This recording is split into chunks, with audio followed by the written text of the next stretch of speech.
Media asing sorot Jokowi hentikan ekspor tambang mentah, Kepala Negara RI Joko Widodo, Jokowi, berencana mencegah ekspor kencana.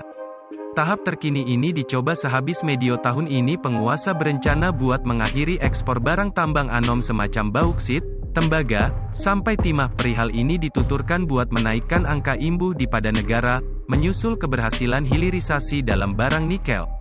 Semenjak ekspor batuan nikel dilarang dalam 2020, Kepala Negara mengatakan angka imbuh untuk negeri ini meningkat jadi $30 miliar dari lebih dahulu cuma $1 miliar dikala Indonesia mengekspor batuan nikel.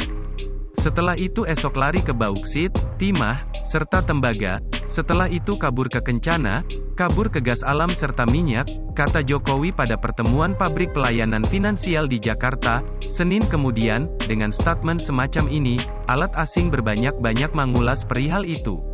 Salah satunya merupakan alat kepunyaan negeri Jerman, Deutsche Welle, DW membuat postingan spesial berjudul Export Bans Boost Indonesia's Onshoring Policy.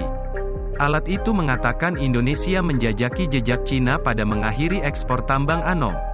Cina sudah tersadar dengan pola perdagangan bumi yang cacat bertahun-tahun yang kemudian, dengan cara berangsur-angsur membebaskan citranya selaku bengkel garis besar yang ekonomis serta mengubahnya dengan desakan buat bahan-bahan kategori atas.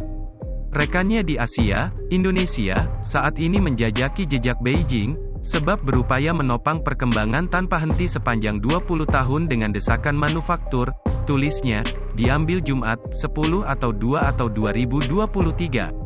Bersumber pada peraturan yang legal semenjak 2020, konsumen nikel Indonesia dari luar negara, misalnya, saat ini wajib mendanakan di pabrik peluluhan pada negara serta memasak materi bakunya dengan cara lokal.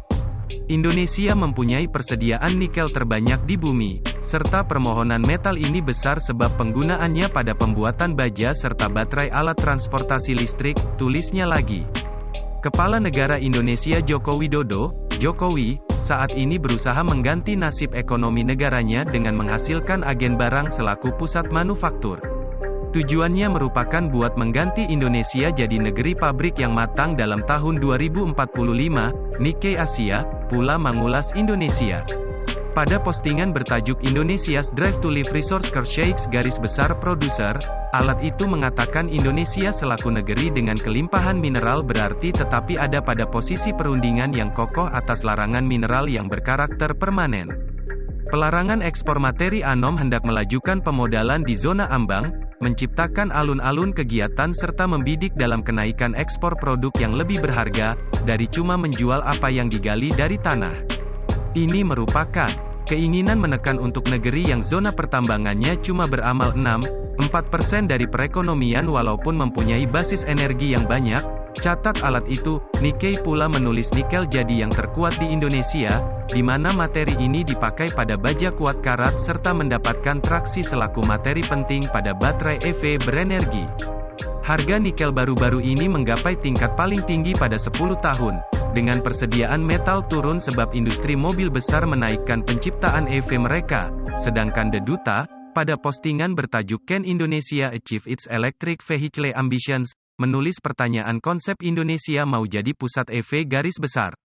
Karenanya, penyeimbang antara mengiklankan pembangunan dalam negeri serta menarik pemodalan asing wajib dicoba, sembari menaikkan keterjangkauan EV serta memadankan kebijaksanaan pabrik hijau dengan ketentuan perdagangan garis besar. Bila Indonesia kandas menggapai angan-angan F-nya, itu bukan sebab kekurangan basis energi alam ataupun niat. Dalam hitungan lebih dahulu, negeri Asia Tenggara ada dalam posisi yang bagus buat mengganti dirinya jadi ekosistem baterai EV yang menyeluruh, tulisnya.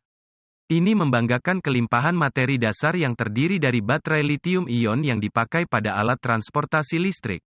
Ini tercantum nyaris seperempat dari persediaan nikel bumi yang dikenal, dan beberapa besar tembaga, bauksit, serta timah. Indonesia cuma kekurangan lithium, serta penguasa di kala ini lagi pada dialog buat memperoleh mineral dari tambang di Australia, tambahnya.